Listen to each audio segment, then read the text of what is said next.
Just Me, hosted by Brent Foxx. Today is a segment which I like to call Organic Thursdays, which just basically means that I'm just going to go free range topics, just kind of discuss what's on my mind as far as boxing and, of course, my Pittsburgh Steelers. So it's not going to be like a strict format or anything like that. It's just going to be me kind of going over events that are actually important to me as a sports fan. So first, I'll go ahead and get started as far as talking about boxing news. Now, the news for this week for me was Ryan Garcia. po- Uh, I'm sorry. Ryan Garcia actually testing positive for some performance-enhancing drugs in lieu of his victory uh, over Devin Haney. Now, of course, PEDs aren't anything new, unfortunately, in the sport of boxing. And I do have to, I, I do have to call out some very ignorant commentary by some. You know what? I'm just go ahead and say it. Gilbert Arenas, you were completely wrong in your assessment about what happened with Ryan Garcia. There are examples of fighters actually testing positive before PEDs. The first person that comes to mind is Dillian White, who tested positive for PEDs and was allowed to fight anyway. There has also been several fighters, unfortunately, some of which are my personal heroes, like James Toney, who had popped dirty for PEDs against his victory with John Ruiz. Roy Jones actually, unfortunately, popped dirty for PEDs. Um, and I can't think of which opponent it actually was. So, and those are just three examples of guys that have actually tested positive and were still able to just fight. So, I really don't like it when guys like that misinform people just based off of their own ignorance. Mr. Arenas, respectfully, if you're going to say things like that, please be sure you do your research and make sure that you're not misinforming people. Also, Mr. Arenas, I am not some internet troll that won't stand behind what he says if I see you in person. Um, I pretty much realize that you're a professional athlete, and my chances of winning a physical confrontation with you are very slim. Hopefully, it will not come to that, but at the same time, I'm the type of person that if I have said something on this public format, I have to be prepared to actually back what I say in person. Um, Now, having said that, I think that what actually took place with Ryan um, really wasn't surprising, to be quite honest with you. All throughout training camp, things just didn't appear right with Ryan. Even when he was actually, even when he was actually filming his training, the first filming of his training, he looked typically like Ryan Garcia. Bad foot placement. Of course, the hooks and the punch speed is always dazzling. But it didn't seem like there was anything there was anything extraordinary about what he was actually doing as far as his training. Now, as the weeks went on, of course, you're supposed to actually improve as a professional. And salute to my brother Jared O11 Green, man. Thank you so much for stopping through. I appreciate you, brother. Thank you. Um, Now, what I want to mention about this is yes, there should be improvement throughout training camp when you're getting ready to face an opponent, especially when you're getting ready to fight for a belt. Now, there were several red flags that were actually going on with this particular camp.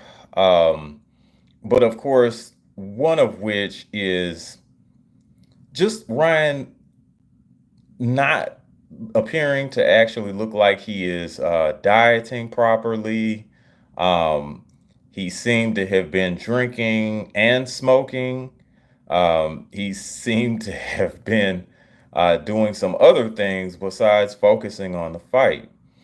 Um, Most of the time in real life, when things like that happen, yes, um, depending on your experience and also, of course, your skill that you have built up in the gym, and then your natural talent, um, of course, that can actually help you be either triumphant through a fight or help you get through a fight in the event that you're just not going to win it. But at the same time, it seemed as though, of course, Ryan being blatantly overweight, which was 3 pounds overweight, and then also him, quote unquote, being able to turn it on during the fight. Uh, yeah, one could think that that was actually suspicious if they're knowing what they're looking at. Now, of course, there are going to be some detractors that feel like, oh, well, the damage is already done to Devin, and he needs to keep his loss, and Bill shouldn't have been talking so much anyway, and his son paying for it, and they need to let that loss stay on there and let things go and all of that. Clearly, again, that is a very ignorant opinion, and then most of these people are either casual fans or just willfully ignorant. Um, you do not want to take away, excuse me, you don't want to credit someone who didn't actually literally fight fair. All right. That is not a situation in which you want to reward somebody. I strongly believe that if you if you let this type of thing go, then who knows what else you have quote unquote let go as well. There are several sad stories in boxing as far as people cheating and then damaging their opponent. Um, I just, this unfortunately is another black eye for the sport. If this particular ruling holds up, it should and will be turned into a no contest because of the performance enhancing drugs being involved in Ryan's victory. So there may be a bit of a silver lining in regards to the Haney camp for that. But at the same time, what I would still recommend for Devin Haney, and I'm just a fan, okay? None of this would be anything that they would really need to consider. But what I would recommend is still going through with a recovery fight or a feel better fight after this particular one. And then you could probably take on Ryan. Um, I I'm one of those people that would actually believe that, hey, I need to get my lick back from what basically happened. Um, so I would take a feel better fight. I think Sandor Martin is one of the um, top contenders for the WBC belt since it's vacant at this point in time. I'd fight him for the vacant belt, get the belt back, and then Ryan would have to see me at 140, not 145, not 143, not even 140 one. 140. If he is having to go through training camp and risk his body, and also, of course, there's a mental tax or a psychological tax that actually goes into trying to make weight as well. People rarely discuss that, but there's also a toll psychologically that you have to go through um, in order to actually do what you need to do. Give me just a second, guys. I'm sorry. And salute to Coach 67, Sports TV. I see you, man. Give me just a few seconds, y'all. Hang on. Daddy.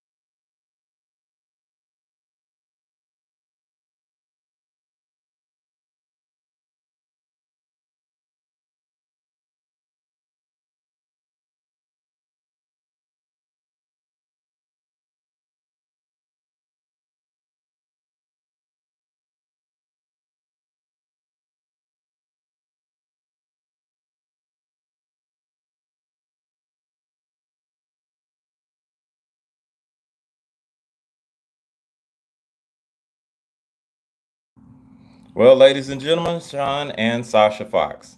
Um, I guess you never know what happens when you go live. So, yeah, there's that. Um, but anyway, got to get back onto the subject here. Again, this should be ruled a no contest. And then, of course, I do believe Devin should actually get his lick back against Ryan, but my advice would be to make sure that you have some sort of recovery fight with Sandor Martin, someone like that, and then just kind of move on towards Ryan to go ahead get your lick back, and then you can move on to bigger and better things. Supposedly, like Tank Davis, who seems to be an ally of Ryan Garcia, which is very interesting. At first, I thought that they could not stand each other, but due to some recent information revealed, it looks as though that Tank wants to make sure that his resume still looks good, and his victory over Ryan Garcia doesn't need to be quote unquote tainted. So, yeah, I guess in order to save face for himself, he needs to make sure that Ryan is quote unquote on the up and up, which is very interesting. I I thought, if I'm not mistaken, Tank is also, excuse me, Abdul Wahid, who AKA is Gervonta Tank Davis, is supposed to be a fellow Muslim and a fellow Black American Muslim at that. So if there was supposed to be any type of unity, I think that the unity should have been there. Um, as opposed to siding with a Christian Mexican American that you have little to nothing in common with. You guys were not born in the same area.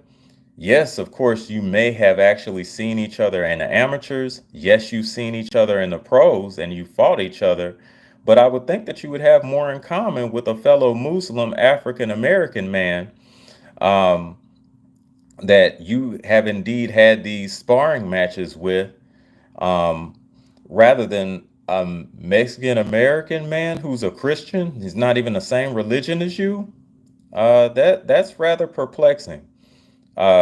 And to be honest with you, I think that is a testament of how dysfunctional we as Black Americans can be. As a matter of fact, to me, it's very heartbreaking uh, that we as a people, Black Americans, are so quick to throw each other under the bus, tear each other down every time we get a damn chance, um, and just want to quote unquote be the only one on top. Now, having said that, excuse me, a former boxing hero of mine, Floyd Money Mayweather, as a boxer, he is extremely gifted. His work ethic was second to none. He was a great champion. Okay. Now, as far as the personal stuff that I'm finding out, it is very unflattering. Um, I can kind of understand why you would want to make sure that your name still is synonymous with boxing, but you're already a Hall of Famer, Floyd. There's no reason that you should be doing this to somebody that you're supposed to be promoting first and foremost, and then someone else that you quote unquote brought up in the gym to be a champion. You and your father. Your father did most of the work. Let's be honest. Okay, Floyd Senior actually worked with Devin as opposed to you individually helping Devin like you so richly claim. Um, it's very disappointing to kind of find these things out about some of your heroes. Um, and there was a saying that, you should never meet your heroes in person because you'll never meet disappointment. Um, it goes something to that nature. But yeah, it's very sad and unfortunate that even great Black American fighters have such disorganization and just just so much disdain for each other for no really good reason at all. I just I just don't get that. Now, unfortunately, because everyone is looking out for themselves and it's a me first type culture and I need to be on top, you don't afford any room for anyone else. And when that actually happens, you are constantly in a flux. The people as a whole are constantly in a state of trying to be individualized, and they don't care who they actually tear down or step on their way up, which is terrible. Um, oh, okay, all right, I got you, Coach 67. He's not a Muslim. He's more like a fraud. Yeah. Hey, I don't know. Maybe they rescinded his Muslimship when he was trying to side with a Christian against another Muslim. I mean, hey, I don't know what the rules are with the Muslims, but I would think that it's frowned upon that you go against another Muslim brother or sister uh, with a Christian. To be quite honest with you, I would think that they would take their belief system more seriously than that. You know, I just found it rather strange that Tank would side with a Mexican American Christian rather than another Black American Muslim, which he claims to be. Um, still boggles my mind. Um, on another note, the Canelo Alvarez had a heated exchange with boxing icon Oscar De La Hoya. I found this particularly hilarious because in the words of Shannon Sharp, three types of people are going to tell the truth: angry people, children, and drunk people. Now, Oscar probably could have been two out of the three, all right? But nonetheless, he did not hesitate to inform the public that one Mr. Canelo Alvarez had failed a drug test not once but twice, which I found particularly amusing because Mr. Alvarez, no, you know what? This is directed at Canelo Alvarez Promotions. I still have a deep respect for Canelo Alvarez, the fighter, but the promotional group are still a bunch of fucking cowards, okay? And I'm gonna keep saying that until you fight David Benavidez and do right by the boxing public, okay? This is where it's all gonna go left from here, okay? I am very passionate about this. So, CA Promotions, okay? If you call yourself or if you call your fighter the best, okay? Your fighter's supposed to be the motherfucking best, then I would suggest that you get your fighter in there with the best to prove that he is actually the best. This nothing to prove bullshit and take what I give you motherfucking bullshit that you trying to sell people. That's not gonna fly no fucking more. Okay. I'm not covering this motherfucking fight. I covered the press conference because I found it hilarious that Oscar De La Hoya called Canelo out on his bullshit. Okay, that is the only reason that I'm covering this. Fuck that motherfucking fight. Fuck Jaime Munguia. And most importantly, fuck Canelo Alvarez Productions. And I mean that shit. All right. Again, I respect the fighter, but fuck the promotional group. I'm staying behind that motherfucking statement, and if Canelo want to punch me in the mouth or something like that about it, then I'll take that motherfucking lick. That's okay. He can pay my medical bills after I wake up and shit, but I'm standing behind that statement. Fuck Canelo Alvarez Productions, okay? Canelo Alvarez, a fighter, I have a deep respect for. Now, if you get your ass in the ring and you fight David Benavidez and do right by the boxing public, okay.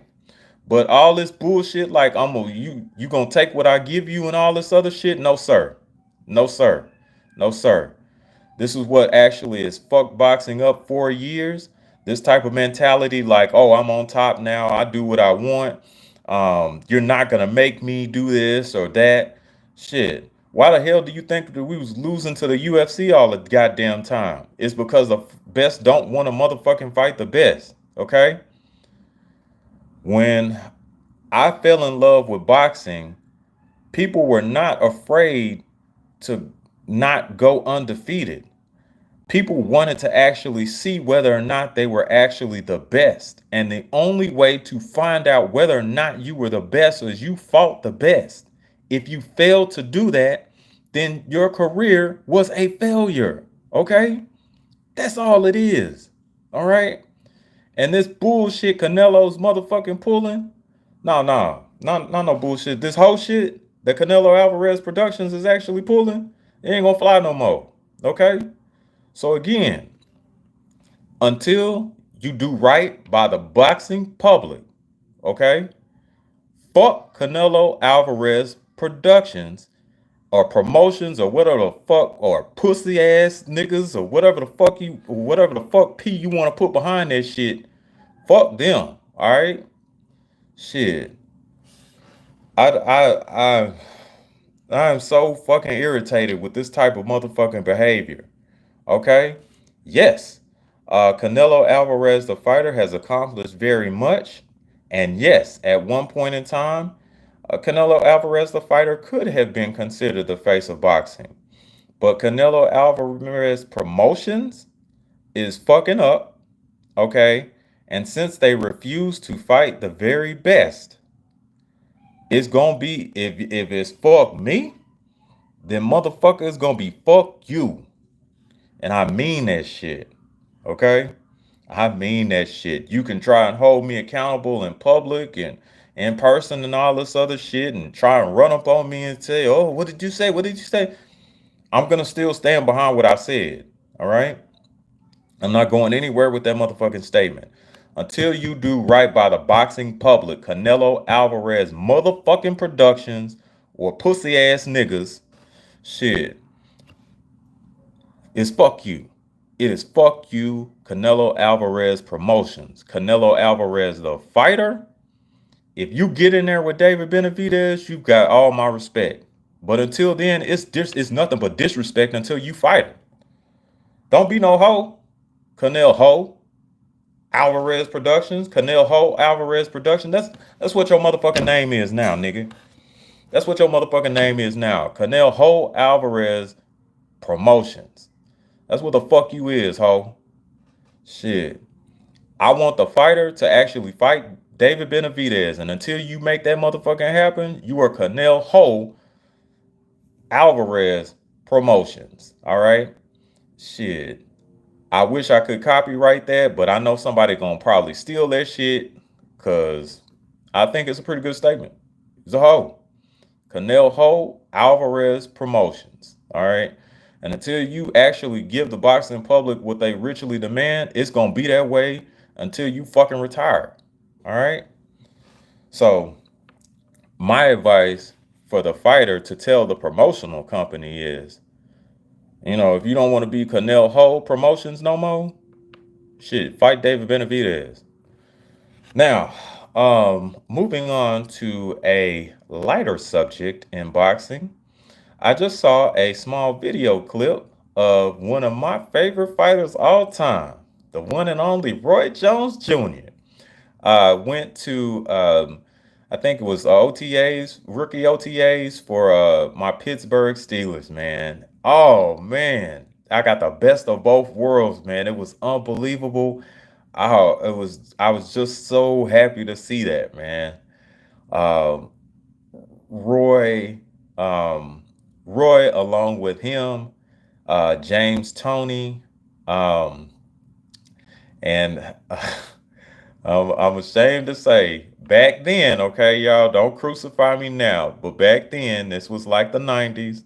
Back then, Bernard Hopkins, him, James Toney, Bernard Hopkins, um, and of course, fighters like Lennox Lewis, um, made boxing exciting for me as I was learning it. And then, like, deep into the 2000s, like the early 2000s, I started learning more and more about it. And that's when I kind of got physically involved with it. But those guys, as far as them being fighters and boxers, not the actual personalities or people, okay? Because of course, there are some very questionable things going on with Mr. Hopkins. All right. But as far as them being fighters, I admired them back then. Okay. Um, so it was really a pleasure to see Roy Jones in the Steelers facility, man. It just really warmed my heart. Um, on another note, what is actually breaking my heart is that we failed to do a 5th year extension for our running back, Najee Harris. Now, by this time, I'm hoping that they have worked on some sort of contract extension for him to try to either increase the money or just keep it at a respectable rate. Um, but not or declining his 5th year option. I mean, that to me, that was hurtful. His first year, pretty much all the carries were on him, and with a struggling offensive line, he still gained over 1,000 yards. The second year, still a bad offensive line. He was able to scratch and claw his way to 1,000 yards. And I think at that point in time, I think Jalen Warren was just kind of emerging out of the scene as a rookie free agent. And then, of course, this previous year, excuse me, I'm sorry, they split carries. But Najee was still, again, able to eclipse the 1,000 yard mark. Now, besides, I think Alfred Morris, Najee Harris was the only running back to eclipse three 1,000 yard seasons consecutively at the beginning of their career. Now, there's something to actually be said about that. All right. And I don't think that that should be overlooked. Now, we are supposed to be a run heavy offense. And in order for that to actually happen, especially in late November and December, and then January and hopefully February, you need a workhorse type of back that is actually going to challenge tackles and then be able to keep the chains moving. Also, to further the point, Najee Harris has actually slimmed down quite a bit. He has done some footwork and agility drills from videos that we've seen. So it does actually look promising. Now, this could be maybe a Le'Veon Bell-esque type year for him as he's slimming down and working on footwork and agility and things of that nature. So I'm kind of excited um, with the combination of us drafting linemen and then him being able to kind of slim down and kind of slightly reinvent his game. I'm kind of um, I'm kind of excited to see what the results are going to be. I think that if Najee Harris does what I think that he's going to do, the Pittsburgh Steelers are not going to have any other choice but to try to reconsider some financial options to try and keep Najee.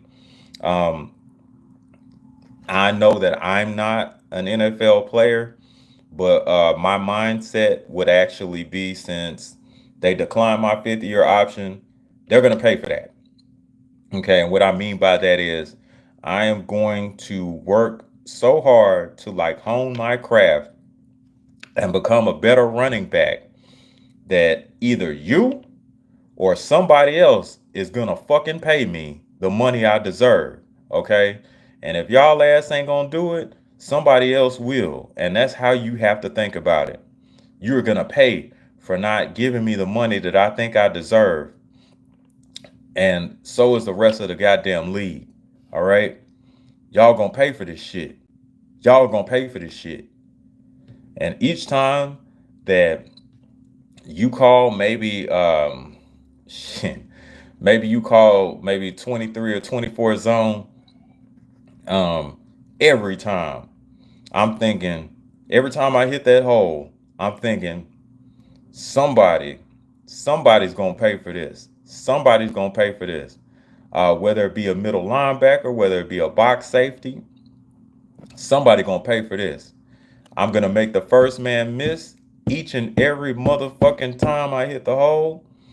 And then if I hit that second level, somebody better look out. I think with the combination of him working on his speed and agility, his footwork and agility, excuse me, I'm sorry, uh, that he's going to be able to try to maneuver better in tight spaces. That is bad news for defenses, okay? Um, a lot of people don't appreciate what Najee is actually doing as far as just moving the chains with people trying to bring him down, and he's able to maneuver forward for extra yardage. If we do not do right by this man, we're going to miss that. If we think that Jalen Warren is going to be able to take the reins and do the job, he may be able to do that for a few weeks. But I am nearly guaranteeing you it is not going to turn out the way that we think. Okay. Somebody on the Arthur Moats show, shout out to Arthur Moats and Deep. Um, excuse me. You They mentioned that, shoot, if Jalen Warren has to become the main guy, he's gonna turn into James Conner. Now, with all due respect to James Conner, he was a great back, never rushed for 1,000 yards, and that was because he kept getting injured. Okay. I think the same thing may happen with Jalen Warren if we turn over the reins to him and he's the sole back. We cannot, and unfortunately, there are cases where he'll put the ball on the ground. We need to work on that as well. Um, but yeah, I don't want this to be another situation to where we didn't appreciate what we had until it actually is gone. The Steelers are notorious for actually letting someone go early, um, which has for the most part actually worked out. But at the same time, um, you do not want a situation to where that literally comes back to haunt you. All right. What I also would love to see is if Najee actually stays healthy, will he actually eclipse 1,200 yards or possibly even 1,300 yards because of the new system set up by Arthur Smith? I think that aspect of it would be very interesting. And anyone that knows me knows how I feel about running backs anyway. So there's that. Now, also another interesting tidbit as far as Steelers news was that